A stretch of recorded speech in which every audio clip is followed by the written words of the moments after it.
everyone, and welcome back to another video. Yes, you asked for it, so you're gonna bloody well get it. You asked me to look at some other fantastic F1 podcasters, you know, boring old shit in other words. And we're going to start with Wolfpack Performance. Oh, I can't wait for this one. I'm just so excited, so excited. Let's first have a look at their intro video. This channel with an entirely different flavor. I'm Jay from Wolfpack Performance, along with the Performance Talk brand. We're going to have guests, highlights, and topics. Don't forget about the live events on Saturday and Sunday for the qualifying watch, which is quality kickback, and the finale lap, which is post-race, where we talk about highlights, your team, your drivers, how you felt they did. Lights out. Let's go.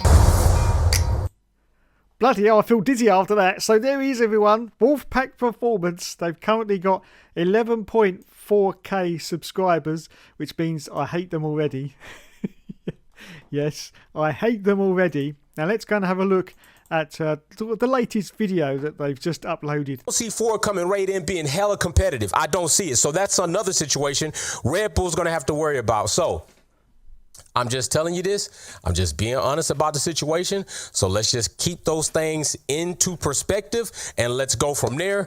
I will probably see you all later on another live if possible, if not tomorrow, because we're going to be trying to kick these up, get all this stuff tied up. Like I've literally been back and forth to the electronics store 3 times a day just on parts that didn't work, and now we're in some type of working fashion. So I'm working hard to try to increase things, especially for the race coming up this weekend. We got a grudge race and a regular race at 11 a.m. and I will announce that track. All right. So listen, peace and love. Thanks for hopping on here with me. We're gonna get on again. Come on back so we can straight test this. Galacticus, you my sound check man. Sound check this. Let me know what you think. I still gotta plug in some other plugins. We're gonna get this thing up and running. Testing. I'm excited as shit. Testing is coming, baby. Testing is coming. I'm excited as hell. Stick around. All right, Wolfpack fam, I will see you later. Shout out. Join us all the time. Peace. So let's move on now to the race, which is basically 4 virgins on a Zoom call talking about the Aston Martin's rear suspension.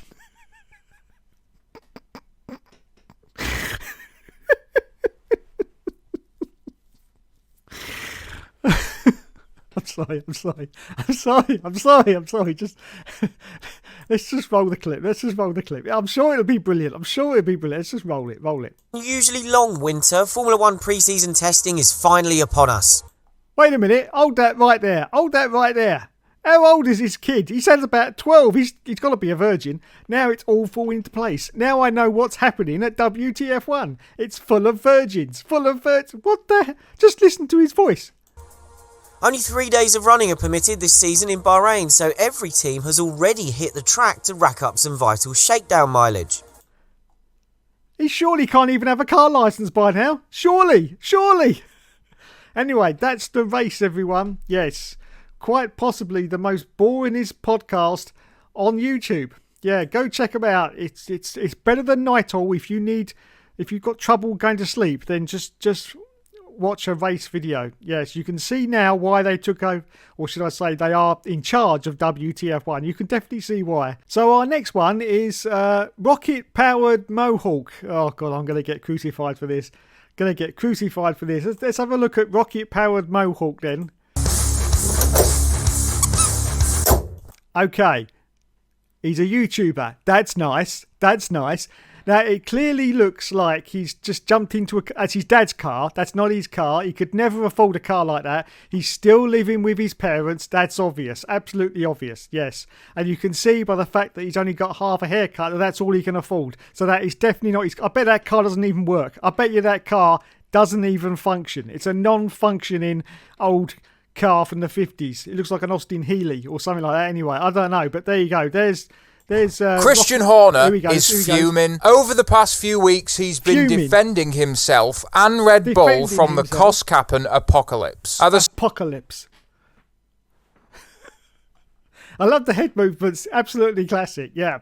So there he is. Yes, he's quite controversial F1 YouTuber. He likes to do controversial stuff just to get attention, like we all do. Why not indeed? But yeah, so there we go. There's rocket powered Mohawk. Right, so let's have a look at another. He's in a shed. He's definitely in a shed, and it's cold because you can see his breath, his air. I don't know why. He obviously can't afford the heating. But there you go. And he's now pouncing around with his camera, or new camera or something. Only trouble is he's forgotten to put it in colour. Yeah. Idiot mistake. But there you go. Yes. Black and white camera. It's quite a small shed, as you can see. He's got his bike in the background and lots of other stuff. But yeah, there he is, everyone. Rocket-powered Mohawk, Tomahawk, whatever you want to call him. I don't know, but he needs to get his hair cut properly because, needs to be perfect like mine, really, because that's just shameful, mate. Absolutely shameful. Now, of course, we go on to the last one, which is P1 with Matt and Tommy. Let's have a few seconds of this. A few questions. But before we go into that, I want to take it back a few steps. I was involved with WTF1 for 6 years, and I finally came to the decision that it was time to move on. But not from Formula One, not from you. To here, P1. The YouTube channel and the podcast and the Twitch streams and everything else that's coming. It's absolutely petrifying, but at the same time, you're here. Thank you for dropping by. And we're really looking forward to making some amazing content for you. Now, I said we. Not on my own. Tom Bellingham! Look at this! Me and Tommy, the dream team. It's been a while. But here. So there you go. The dream team are back again. They have left WTF1, started their own channel called P1, with Matt and Tommy, and I have to say, straight out of the box, they have hit the ground running. They have absolutely, and I've got to say this, absolutely obliterated WTF1, their old channel. Absolutely obliterated it. They just cannot compete. In fact, I wouldn't be surprised if WTF1 in the next few weeks doesn't just give up and close down the channel, to be honest, because they're averaging between 50,000 views max, but their actual averages are about 15 to 20k for most of their videos, which is, for a 1 million sub channel, is absolutely deplorable. Now, of course, we've seen lots of content from P1, Matt and Tommy. How's it been? Well, it's been pretty much the same as what it was on WTF1, but of course they said they left WTF1 because there was a little bit of creative influence going on, which means they were basically doing the videos that the bosses were telling them to do, not the videos that they wanted to do. That's why they left, which is very, very strange, that the fact that Tom Bellingham invented WTF1, then sold the brand, and now his own brand was telling him what to do. Very strange situation indeed, but that's what happened, and so they left. So what do we think about P1? Well, my personal opinion is, yeah, it's about 100 times better than WTF1. Now, I never used to watch a lot of WTF1 anyway, and I've got this love-hate relationship with Matthew Gallagher, as I've said in the past anyway. He can be an obnoxious little twat at times. He really can, and he could really get on your nerves. But he is passionate about Formula One, and that comes across in the videos. And of course, if you've got a passion for the subject you're talking about, and you care about what you're talking about, and you don't make it sound monotone and blah, blah, blah, blah, blah, like a WTF1 video, then, you're going to draw the crowds in, obviously.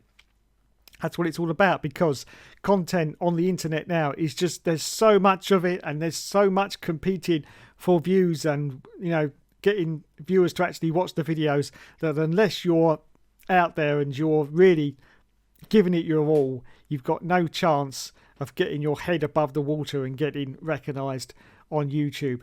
And Matt and Tommy, well, they're already an established brand on their own without WTF1, and now they come along with their own channel. They are going to smash it, and as soon as the season starts, the F1 season, they're just going to go on and on, and WTF1, unfortunately, are going to drop down. The reason is there's no chemistry between the four people that they've got there. What's zero, in fact.